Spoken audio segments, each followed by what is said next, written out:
got it. Yeah, we'll share screen. All right, so here is the situation. We are still going to try and get through all of the dimensionings of the green sheet, at least the front side, and then we're going to do everyone on the front side because they are going to speed up as we go. And then a few on the back side as probably as a separate assignment. But the way we're going to move forward with it is because I don't want one of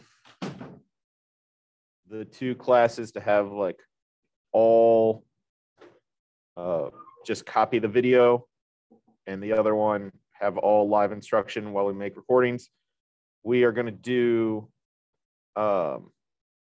like 1 or 2 recordings in each class, but that also means that for one class period, there will be, like, let's say we do 2 live, then there'll be other ones that were recorded in the other class. So we're not recording the same ones in different classes, but we're doing some in person while making a recording, and you're doing some following the recording on your own.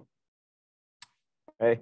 And in order to get anything out of this, you do need to be listening to the let's see, screen, the video, like just going through and copying where start on the left. Every time something happens, take a dimension. Where the dimensions go, it's not, you're not going to learn what's going on. So yesterday we did I, J, E, and F, which actually went pretty quickly. And so on the front side, that just leaves G, H, K, and L. And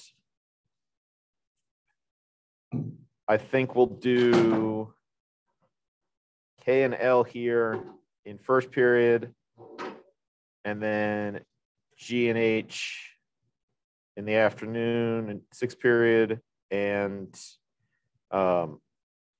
so you'll, I guess to sum up, no matter which period you're in, you'll get some of them demonstrated to you live, and some of them you'll have to watch the videos, and it should work out about the same.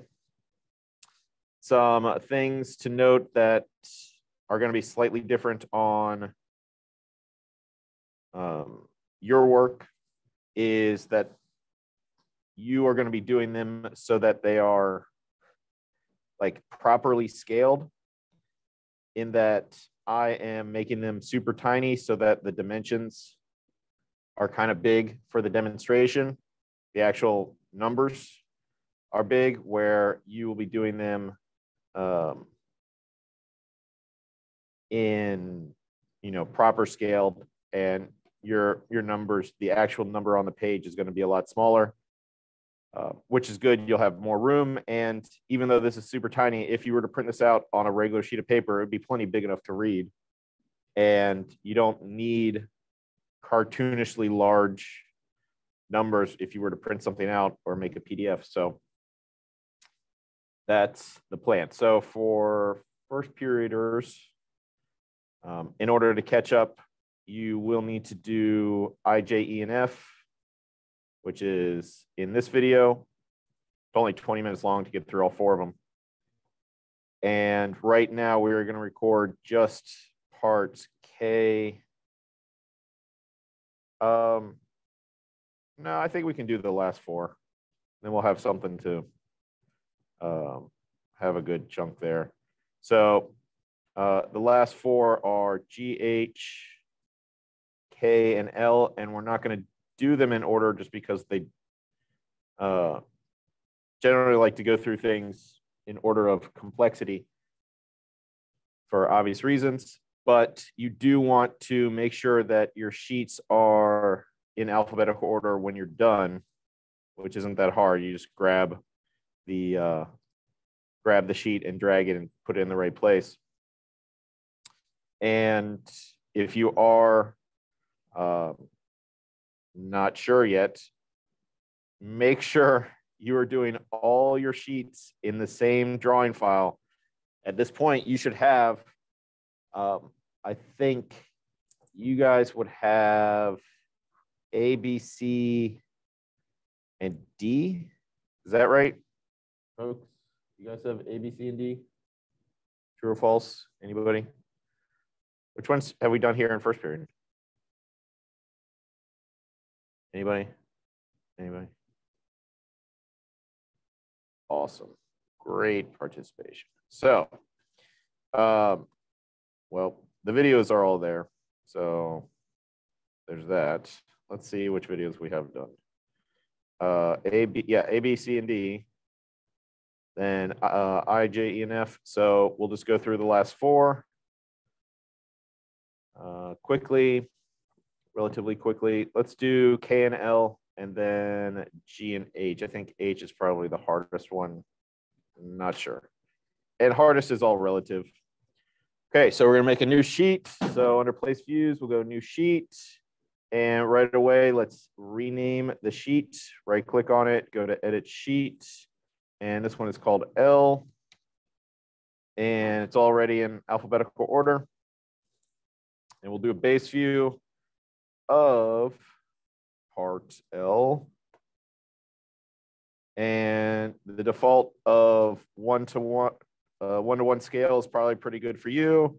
My small scale is 1/4. Don't worry about it.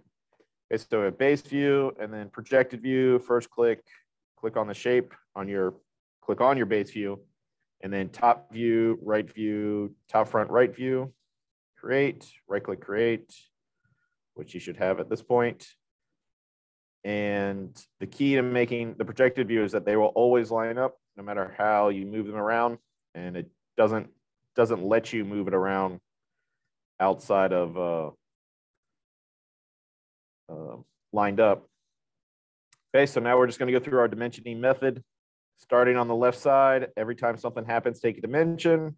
The first thing that happens is this right here, where you will probably, your dimensions will be small enough to actually fit in between the extension lines.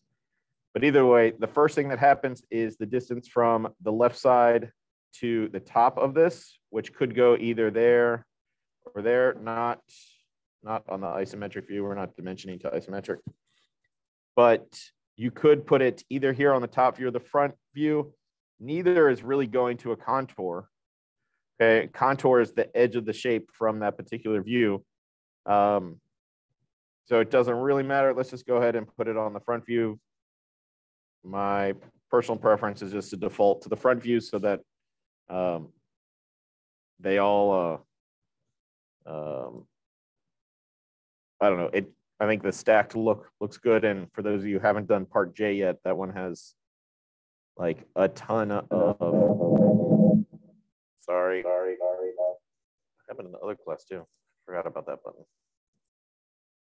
Okay. Yeah.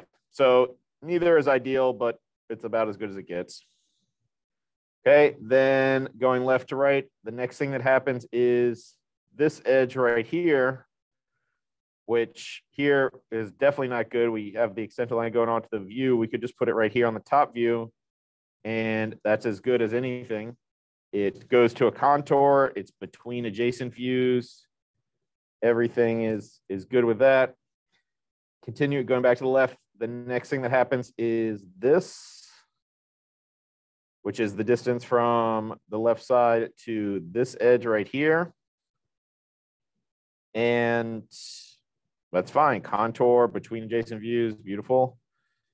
And then the only other thing that happens is total width, and that can go either front or top view. Total width, total height, and total depth will always go to a contour. It just is. And I would take a second to space these out a little bit. You probably have plenty of room, but looks a little better if they are given a little space. Make sure you're paying attention to where you're clicking. Okay, do you see how on this dimension right here, there's tiny gaps between there. If when you clicked like here to here, yes, it's the same thing. Oh, God, I can never break it when I want to break it. Like if I did, how can I break this?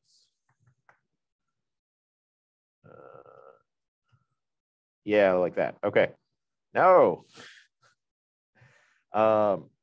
Sometimes, depending on where you click, the dimension line will connect like to a point. In other words, this thin line would go through and touch onto the actual view, and you don't want that. But for some reason, I can never break things on purpose. Anyway, so that's it for width. For width, every time you start on the left. Every time something happens, take a dimension. Let's go height. From the bottom up, the first thing that happens is the height of this edge right here. Front view is perfect, goes to a contour between adjacent views, doesn't cross over. Excellent. Then the next thing that happens is, the only other thing happens is total height. And if we put this height dimension to the front view, it crosses extension lines. So we definitely want to put it on the right side view. And there you go. And that is total height. Then depth can either go on the top view or the right side view, because depth front to back is either here on the top view or here on the right side view. And they're equal. But if you look in this particular, on this particular shape, the top view has more of a contour than the front view. So I guess we'd probably default to the top view just so we can use that contour. And so working front to back, the first thing that happens is the distance from here to here. And the only other depth is from there to there, total depth. And there you go. There's a completely dimensioned part. Oh, was it L? Yeah, it was L.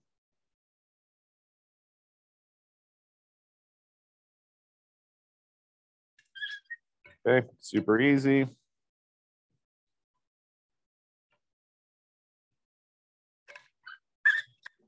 All right, so let's do a new sheet for part K. Make sure you save as you go. And when you save, if you get the this screen, always do yes to all. And okay. And all you over there, like not even with Inventor open, why don't we go ahead and like do stuff? Like we just did, there are videos for the parts that we did in the last class, so that I know you haven't done.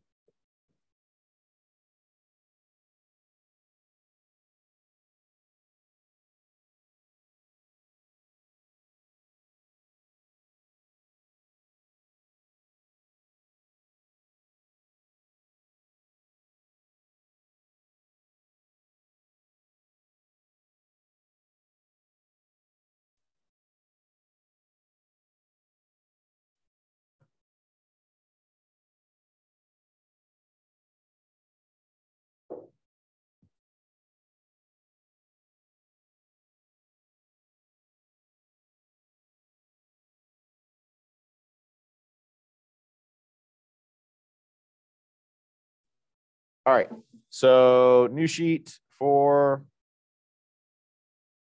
part K.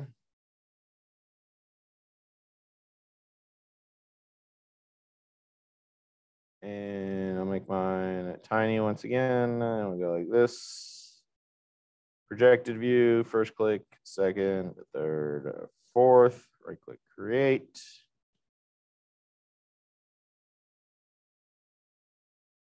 And we do annotate, dimension, left to right. This is a lot like the last shape. First thing that happens is this right here. Good. Next thing that happens is this edge right here. Okay, front view is perfect. Between adjacent views, goes to a contour, doesn't cross over anything. It's great. And the last thing that happens is total width. There you go. I'm just going to reorganize them a little bit. All right, straighten them out. Then down to up, first thing that happens is the height of this ledge right here. And the only other thing that happens is total height, which you can already see if you put it on the front view, it's going to cross over extension lines. We don't want that. We want like right there. Okay, only two heights. And then depth-wise, the first thing that happens front to back is that, which is the same as that. Neither goes to a contour, which isn't good, but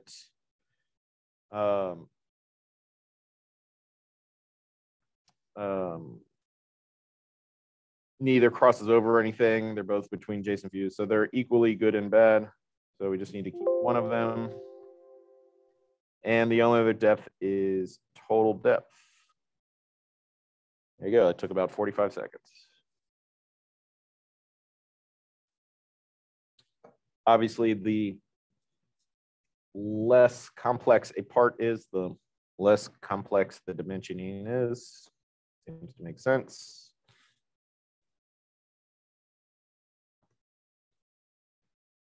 And we'll save it.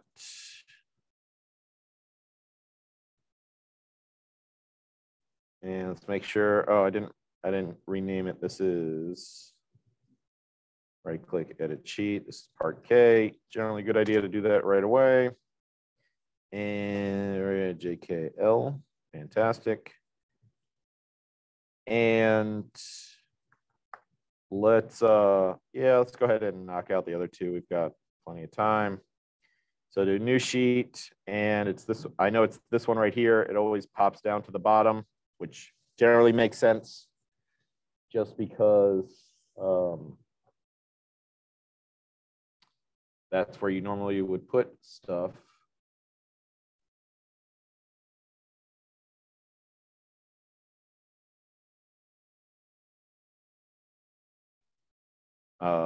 So either way, let's rename this. We're going to do G next. So we'll edit sheet, call it G. And we'll go ahead, let's just go ahead and put it in alphabetical order here. So we're working on G, base view.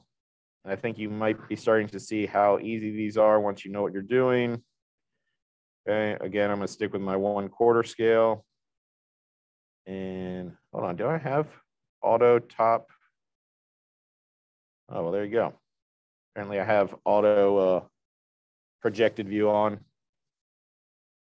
No, that's not what I want. I want like that. Either way, you know how to do that. And this one is, even though there's like protrusions here, there aren't really difficult choices with regards to where to put the dimensions, because all the contour for this, all the different edges and whatnot happen either here or here. So your dimensions are always going to go between adjacent views, which is where you want them. You know, depending on the hierarchy of not ideal locations. Regardless, left side, first thing that happens is where this changes location or changes shape. Front view, top view, same thing. Front view is fine. I suppose you could argue that these shorter extension lines are technically better than this because we're actually putting the dimension closer to the view. I mean, it's about the same either way. Okay, going back to the left side, the next thing that happens is that. And from the left side, the only other thing that happens is that. Fantastic. Now, height down to up. The first thing that happens is the height of this ledge. And the only other thing is total height, but you can see already that if we put the total height here, it's going to cross over. These extension lines are going to cross. We don't want that. So let's put it over here on the right side view. Height done. Now, here is the thing with depth. Okay, depth front to back. First thing that happens is this, which we don't like, crosses extension lines. We could put it here. The extension line is crossing over the view, which isn't terrible. Sometimes that's necessary. We could put it in here, in this tiny space right here. And technically that's fine. I would say this is definitely the worst one of those options. None of these are ideal. You could reconfigure so that the height was here on the front view and the total width was here on the top view. But it's not that critical. So either one of these is probably fine. My preference is actually this one. And even though this one doesn't go onto the view is the actual drawing, I still consider like putting the actual dimensions sort of in the footprint. I don't even know if that's what you call it. Kind of violates the dimensioning on the view thing. So I'd put it there. The key is that the dimension is there. The number one goal, the rule, whatever you want to call it, the mantra is somebody could look at just this technical drawing and recreate it exactly. So over dimensioning or dimensioning in the wrong place is not nearly as bad as missing a dimension. Okay, you have to think about the goal. The goal is you could hand somebody this piece of paper and they could manufacture this part exactly the way you want it. And if you're missing dimensions, you can't really do that. But this isn't terrible. And you can always do sort of the smell test of if it looks messy, it's probably wrong somehow. All these rules of going to contours and stacked dimensions are about keeping it neat and clean, because that can only help. Okay, and the only other dimension is total depth. And there you go. Yeah, it's part G, and C, D, E, F, G. We need H. Then we're actually done with the front. So let's just go ahead and do that. Yes to all. And if you are having trouble opening your drawing files, that means that you were saving it incorrectly. Like you had to copy the folder, like you didn't have all the green sheet parts and you had to copy that folder from the handout folder, which you may have never used because it's not really used very much anymore. But if you were opening or using base views from that folder, it might not work. So now is the time to figure that out. But again, make sure you don't have 12 different drawing files. It's a single drawing file with what will be 12 different sheets. We used to do this as all separate drawing files, and it was several extra steps, especially if you want to get it into the same PDF, where here you can very easily export a PDF with every sheet in order and just make a nice pretty document. And we should be doing this as we go, but you can sort of make sure to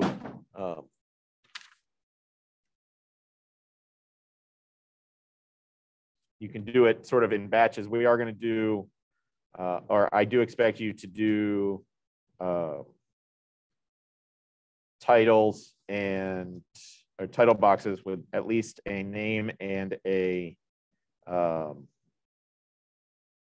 title part G, unless it autofills. There's a way to make it autofill. But that's fine. And whatever font size you want, is fine. Whatever, you know, left justified, centered, whatever is fine. But the key is that it's consistent.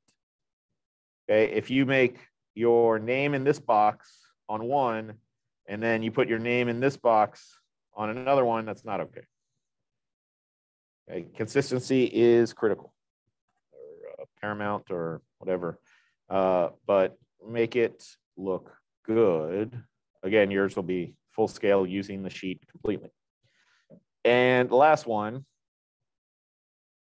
is part H. Before I even do it, I'm going to rename the sheet just to save some confusion, and I'll just go ahead and drag it up, put it in alphabetical order. So this should be the last one of the front. And so let's go ahead and grab it, open, and front view is, I mean, it's super nice that front view is chosen for you. Notice, okay, so this is something either I messing around with the settings. I'm not sure what your defaults are, but this is a setting of convenience. So go to base view. What's up, bathroom?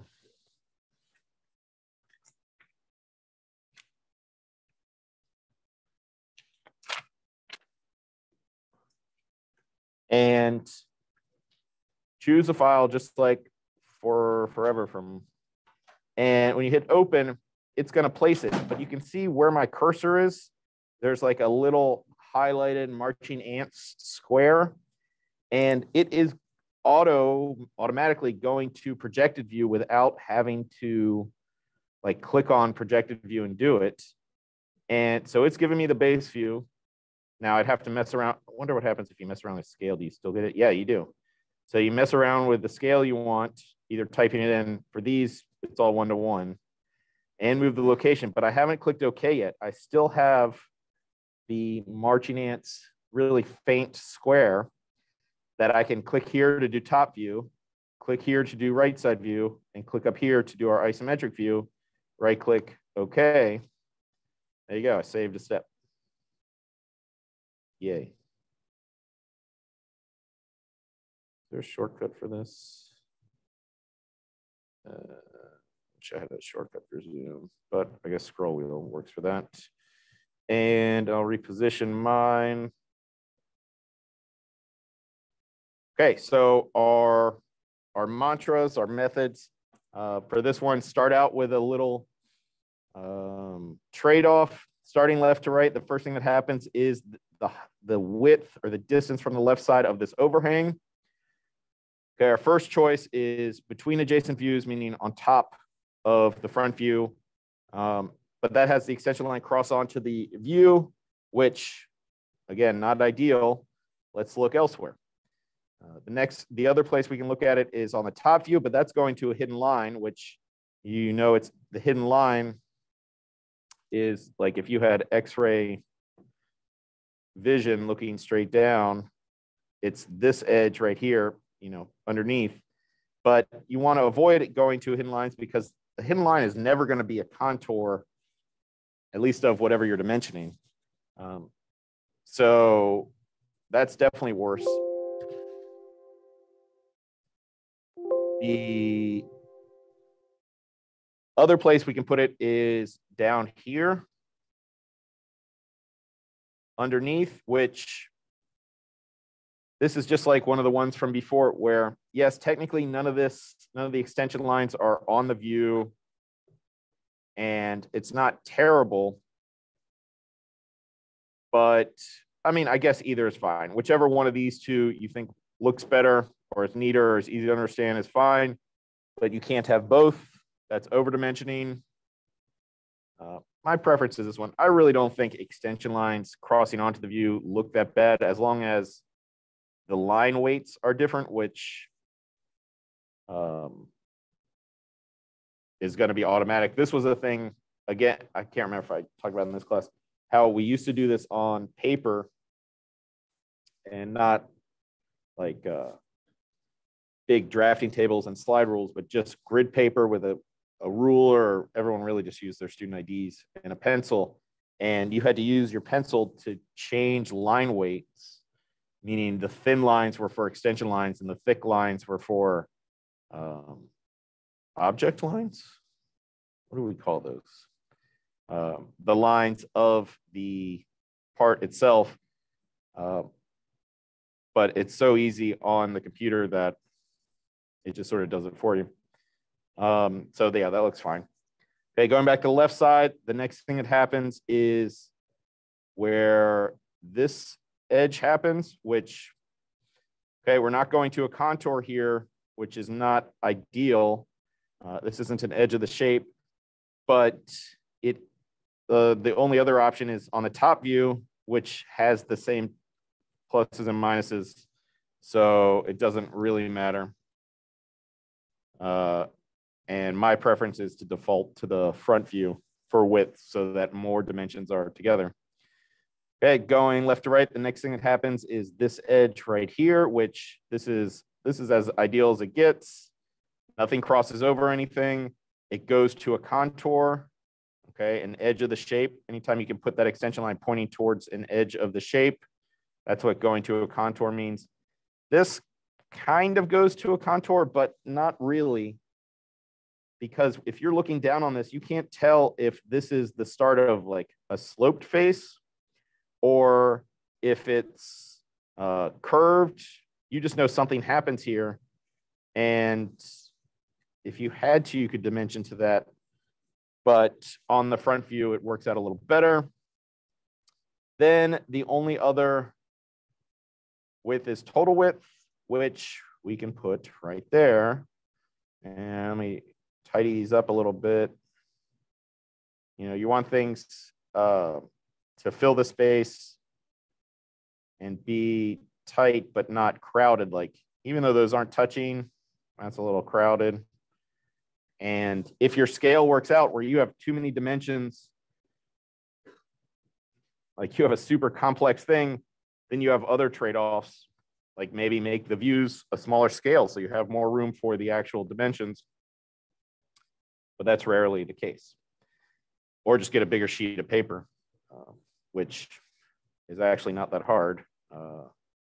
You can edit the sheet and make a giant sheet, and it would work fine there. Okay, so that's widths. We just have to do heights. First thing that happens is from the ground to this ledge right here, and that's ideal between adjacent views. Nothing crosses over. It goes to a contour. So yeah, we're just going to keep that one. That's a winner right off the bat. The next thing that happens is the height of the overhang, and this offers the same challenges as before, where here we have a super long extension line that crosses over everything. Not ideal. Here we're going to a hidden line. Again, not ideal. Here it's outside of adjacent views, which isn't ideal, but it is the least of the and I need to bring this out from before, our hierarchy of dimensioning sins. And it's really just which is the least bad. And the way we have this ranked is, okay, putting the actual number on the view is the worst, crossing extension lines. Next, hidden line, next, not going to contour is less bad than going to hidden lines, although these are sort of related. Extension lines onto the view is one of the least bad, and not between adjacent views. That's really like the fail-safe to avoid these other things. So they all sort of line up. So we're going to put this one over here. And if you think this looks better to have it nice and tight in there, that's fine. I kind of like this. I'm a big fan of that, the tiny intentional, which is officially a 16th inch, but you don't have to worry about the actual gap, the gap between the extension lines. And there you go. Okay, only other height is total height, which we know here on the front view is going to cross over those extension lines. So let's just put it over here on the right side view. There's not much of a trade-off there. That's good. And then depth, front to back. So if we put this first depth here, we're not going to a contour.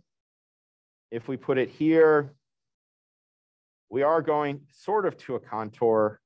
It's not really the edge of the shape, but you get some added information because, you know, at 3 inches back from the front, you know, something goes like this.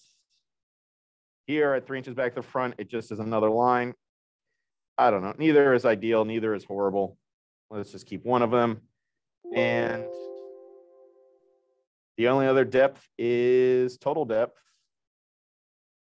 And I don't know how many of you are paying attention to the difference, but like sometimes when you mouse over, when you have the dimension tool over on and you mouse over an edge, it will give you the line you want to dimension, assuming we want to dimension that one.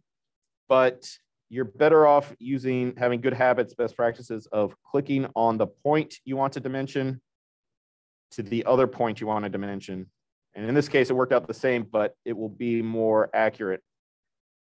Just like and dimensioning works the same as when we are actually making the part files. You know, dimensioning